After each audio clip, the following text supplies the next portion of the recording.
loro, Nduk.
Sana.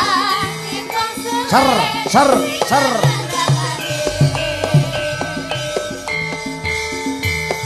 Podo kelas 5 SD. Ya.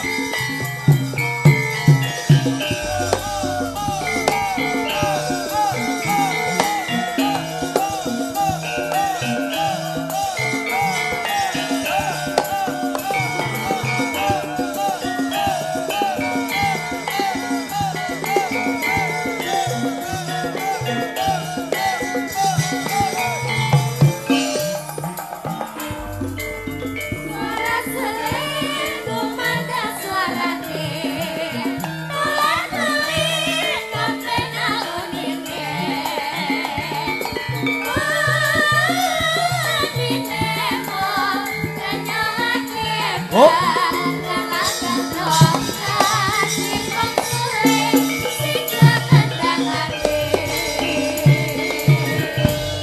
Iki lho, eloke, heeh.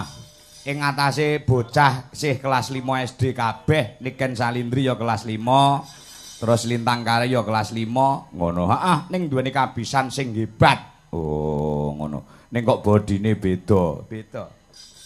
Siji gedhi, siji cilik. Oh, mongko mangane padha, Nduk. Oh, padha. Iya. Kula cilik lho jane, Om. Kula cilik lho jane. Lah sakmono kok cilik. Nggih, lek kula niku bawaan lho, Bapak. Ora, eneng bedane sithik. Lek mangane padha-padha segane. Ning Lintang karo Niken Salindri iki bedane ngene. Napa, Bapak? Nek Lintang ki mangane sithik. Nggih. Nek Niken Salindri iki sithik-sithik mangan. Lah iki. Ning bedake sing marai. Kula sembarang-barang iki tak pangan, pokoke saeneke ngono. Oh, saeneke. Nggih, kulkas, TV, AC Wah. tak pangan. Kolumen no. Tegese di kulkase didol dadekne dhuwit dak tukokne beras ngono to, Nduk. Lah iya. Nggih. Wis. Sugeng dalu Om Kangkong. Sugeng dalu, Nduk Cahayu. Nggih, pripun pawartosipun panjenengan? Alhamdulillah sehat walafiat. Alhamdulillah. Suwalike sampean ya sehat, Nduk. Alhamdulillah pangestune panjenengan kula sehat mawon. Lintang Kairo, nggih kabare. Nggih, sugeng dalu Bapak. Nggih sugeng dalu. Nggih, pripun pawartosipun panjenengan? Alhamdulillah pinaringan bagas waras sehat walafiat. Alhamdulillah. Sampeyan ya ngono to? Sehat to? Nggih, sami, Bapak Ibu Bapak. sehat? Nggih, alhamdulillah sehat. Sinden kok tipis ya triplek. Lah niki bapaan lho, Bapak. Pawaan ya ngono ora apa-apa. Lemuwa kurwa sing penting sehat, Nggih, amin. Aduh, jarike kok padha ta, Tang? Heeh. Gak janjian lho iki mau. Lah iya. Aku suka. Heeh. Kan kowe aja kemayu ngono kuwi to. Ndak. Sampeyan sulek tuwek kaya mbok di asih lho. Aja kemayu kowe. Cik enom nek kemenyeken ngono lah ya. Mila. Heeh. Mosok kados ngoten. Iya no. Witen piye? Wong ki ora iso kok nom terus. nggih. Nek gelem nom ya kudu gelem tuwek. Nek gelem urip ya kudu gelem mati. Nek gelem waras kudu gelem lara. Kuwi wis pakeme saka Gusti Allah ngono kuwi. Nggih.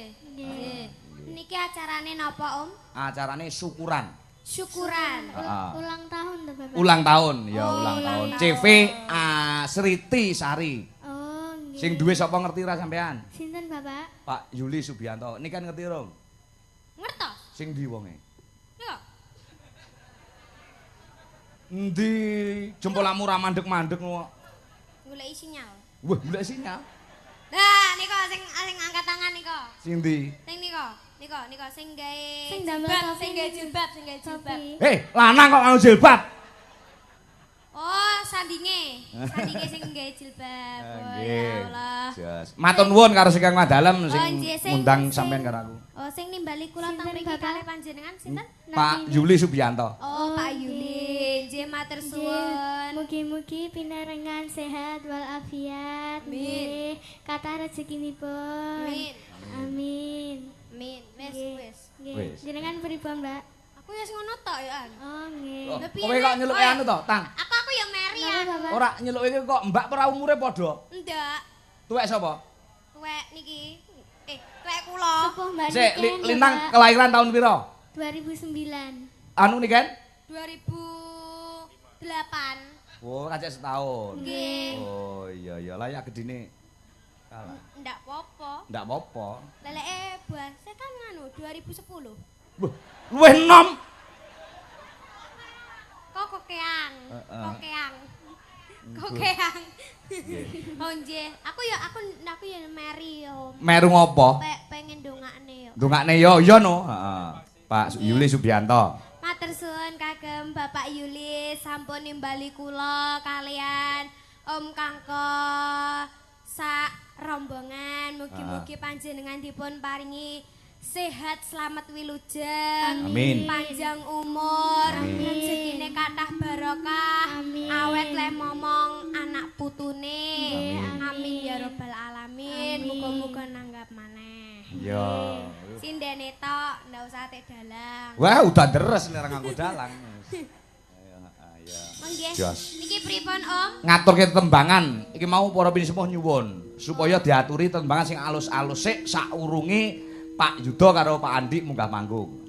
Caluran nembang apa? Gentenan. Ana kutut manggung, ana sinom grandel, ana dan sebagainya apa? Kira-kira bawa sik cah loro. Apa kencan kono? Tak wenehi wektu 3 jam semayanan. Suwi men.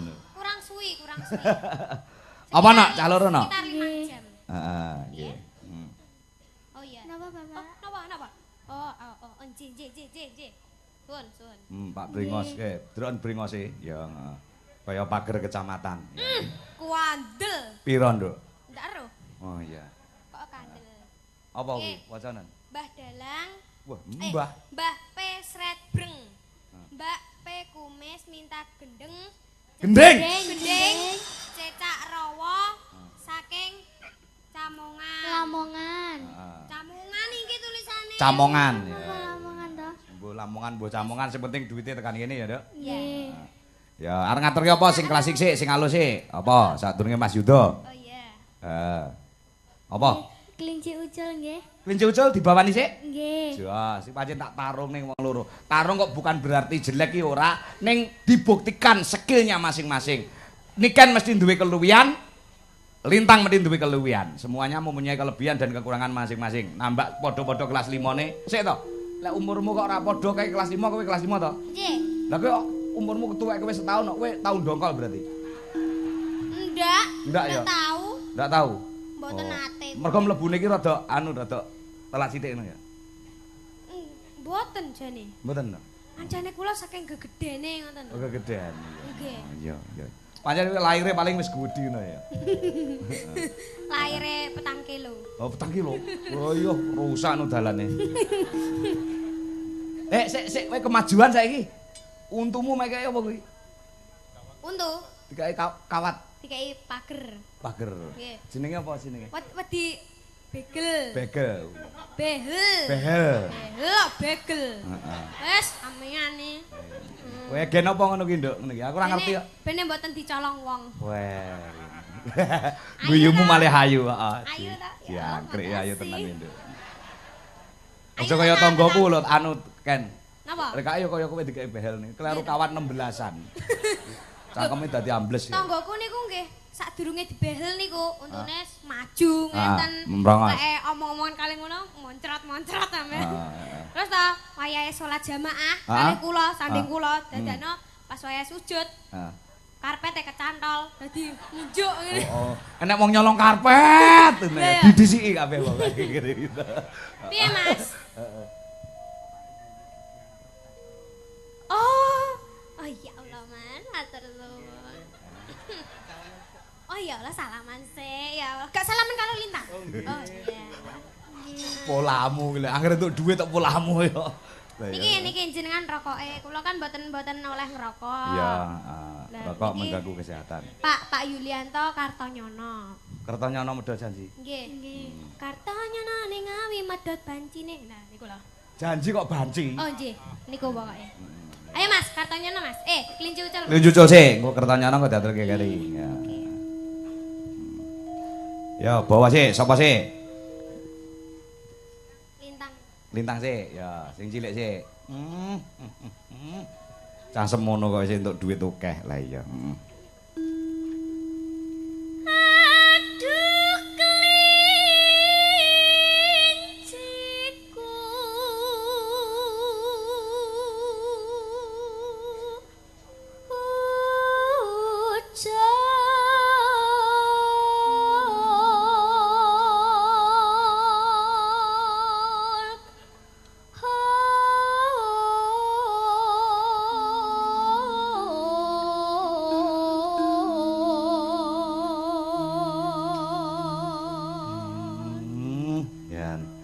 Lambe ngurus sak cepuk nek bantere ra.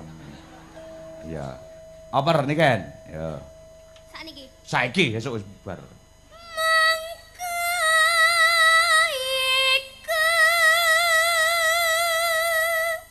Apik kabeh.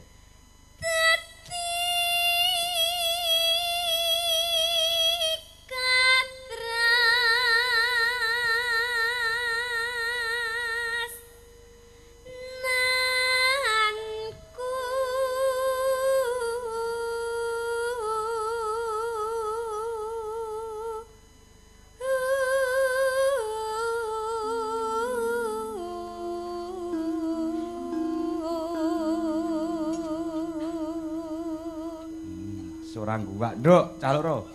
Iki gandeng nek dhuwit ki ora sing ora kanggo Om Kangko. Kanggo sing nembang. Saiki loro ki milih ndi? Niki endi? Iki apa iki tak kandel. Nek cara kula lho nggih. Heeh, milih ndi? Kula milih sing abang. Sing iki. Nggih. Ora milih iki. Mboten. Iki kandel. Mboten. Delok ana kandel tenan. Mas mboten. Oke endi? Oke sing abang. Apa ya? Nggih. Matur suwun. Heeh, niki kan iki ya, Kak. Anu sapa? Lintang iki ya? Mboten kula niki mawon. Hah? Niki mawon. Hah? Dibagi mawon nggih. Tak suwek ya. Dibagi. Aja disuwek to. Ora payu. Iki lho, Nduk. Tang. Mboten kula mboten remen sing putih ya, Bapak. Lho, ora. Iki isine kok putih iki amplope. Nggih. Ning isine sapa sing ngerti? Ora nek sing ngerti lho. Urung dibuka lho iki. Iki urung tak buka, iki pira cacahe? Akeh. Akeh kok. Iki punjul saka sak lembar. Wis. Iki kan iki. Nggih. Ya. Nggih sangu sekolah bae. Ya, Delok Dibuka riyen nggih, Pak. Heeh. Bu. Dibuka barang. Nggih. Oh iya no, transparan kok. Heeh. Bong. Pandel to, Ken? Kandel. Heeh. Ya. Akeh iki. Nah. Iki. Dengan Akeh pira? niki to. Niki 100.000. 50 no 100.000 lho. 100.000. Endi? Niki pripun? Niki pinten? Endi? Niki 10.000. salah. Pira? 40.000. Kok iso? Dan niki pinten? 10.000. Niki. 10. Niki. 10. Lah niki. 10. Dijumlah. 40. Lah nggih, 40. Panggahake iki. Iya. Lagi iki lho wong tuwek dilecun bocah. Wis. Tak kene ditokne. Iya. Genti Lintang. Ngalor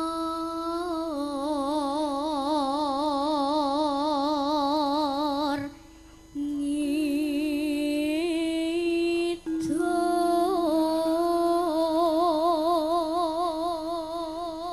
Niken ngalor ngidul. Ngetan ngulon, bali ngulon.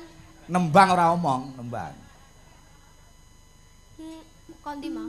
Ngalor ngidul. Ngalor ngidul tepung gelang mungke.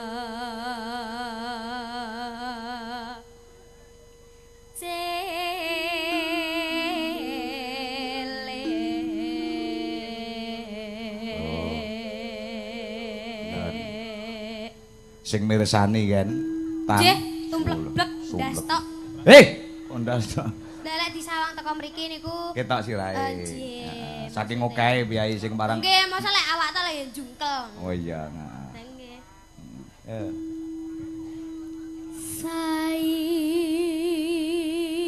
Bobu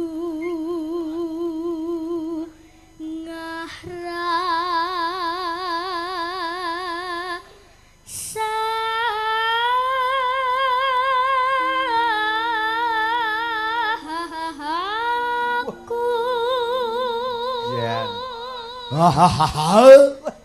Apik sing kok munduk kaya wong glagepan. Lah iya.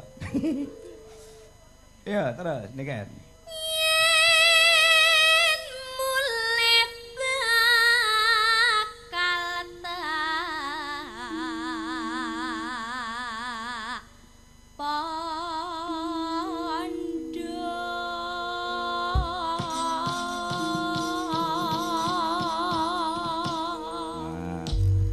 Lagu iki jane cocok karo sing ngangungan dalem.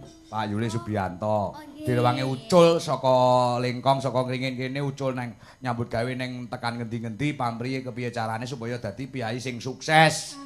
Alhamdulillah iki bali ke Kringin ndeke CV nyatane ya berhasil dengan sukses. Ya. Yo. Pak Yuli kados kelinci. Ya ora. Lah lagune kelinci ucul. Heeh lah ya. Tegese merayu mrono-mrono tekan ngendi-ngendi pada akhirnya kembali ke bumi utah darah, bumi kelahiran ya kuwi ngringin ana Lingkong Nganjuk. Ya. Lan aku minangka dadi talang pangandikanipun Pak Yuli Subianto. Terima kasih. Matur nuwun sak kiwa tengene tangga teparo, tangga adoh, tangga cedhak sing bengi kemareng mbiyantu bau suku lan sak manunggalane. Ya. Garap campur sari ya, Nduk. Ya, campur sari. Yo, monggo musike. Ya, buka saka keyboard.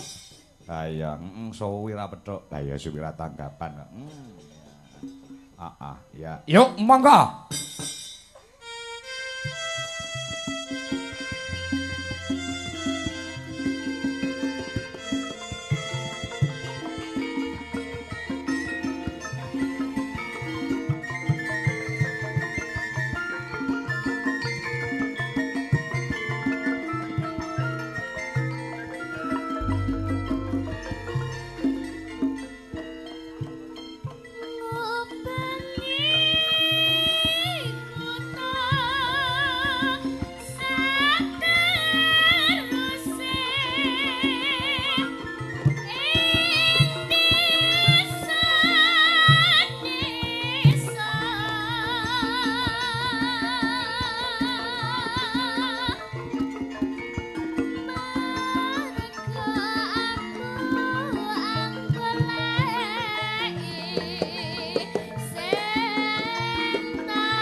Bibit unggul tenan.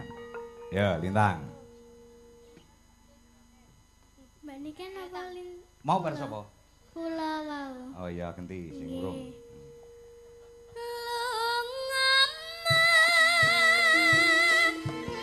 Suarane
Dangdut Jaipong ya, Nok? Ya.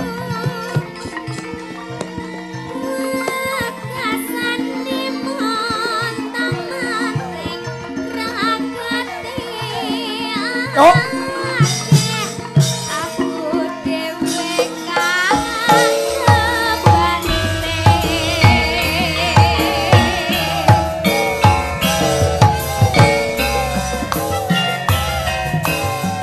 Duo pesinden cilik saka Kediri, Niken Salindri Lintang Kairo.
Pade.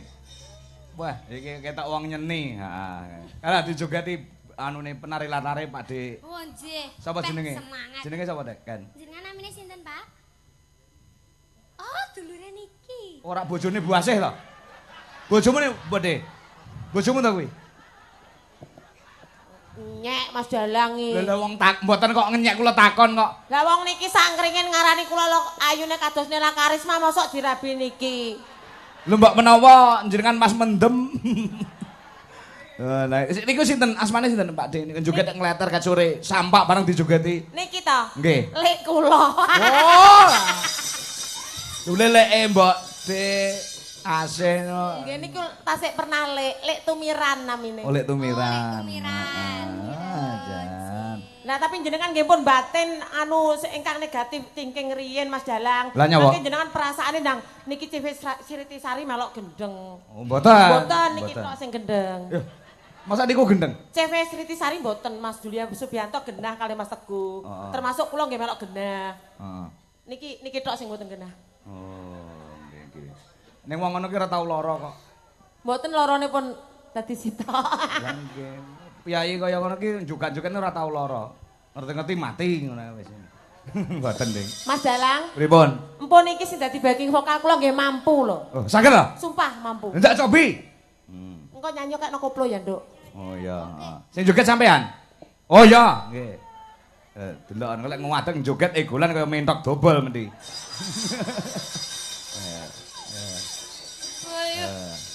Nggih, wih. Nggo piranti barang ya.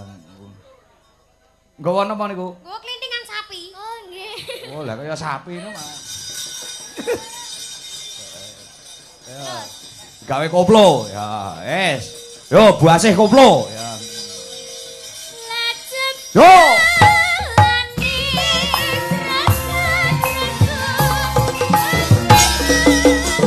Ya. Tuh.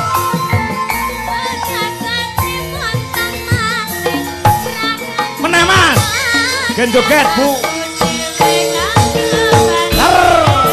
Ayo, Bu. Asik-asik. Wah.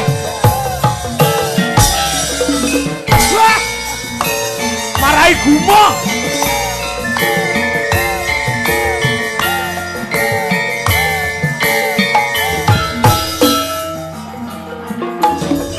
Pur, calo rondo.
sik. Wes, sik.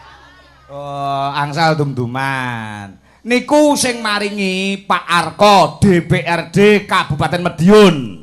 Sing gondrong niku DPR Pak anu Mbok DAC. Niku pun nanti nanggap kula niku. Nduk, kira-kira umpama upas ngono kan cara kewan ula ya nek upase to, Nduk. Nek kira-kira sing njaluk aku gak ngentalno awakmu njajal njaluk neh, Nduk. Aku. Duite ya akeh. Oh, DPR kok. Oh, duite turah-turah. Piye? Jajal rayunan. Lek piye lek nglayu? Ya piye dengan caramu ngono lho, Nduk. Engko nek karo aku ngundang tak kedeni nang wonge gila. Lah ya gila tok ora apa-apa nganti mutah iki lho dadi. Nggih Pak Arko mriku tebe-tebe saking Madiun. Di sela-sela kesibukane dadi wakil rakyat, pokoke dalang kangko pentas ana ing Kediri, ana ing Nganjuk, ya kepareng tindak karo kanca-kanca. Tur ya wis bukti nanggap awake dhewe nggih mben. Oh ngono. Yuk lanjut Nduk Tang. Yuk.